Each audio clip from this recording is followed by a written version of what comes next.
To Homa Bay kocha be nitiere weche moko.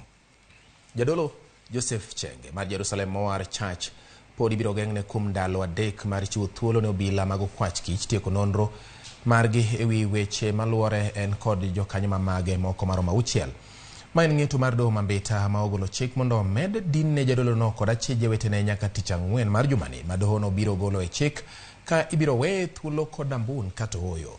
Jang'ad buche e doho mambita Nicodemus Museti otamore winjo kwayo mar obila mag okwach kich mane dwaro ni mondo miwe migi thuolo mar ndalo 30 mar timo nonro ewi jadolo no kod kit puonj ma ochiwe kanisa ne manie gwenge mag Ochieng' Odiere kar chung od bura ma Suba South. Jadolo Chenge ne omaki tich 3 juma mokalo ka obila se kuom tayo kanisa maonge oboke. Releasing the respondents on bond at this stage.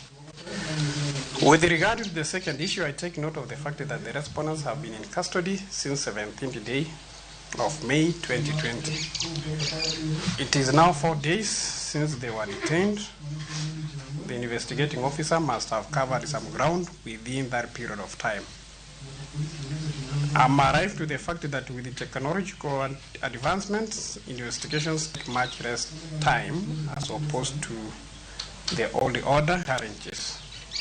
In view of the aforesaid, I hereby order as follows.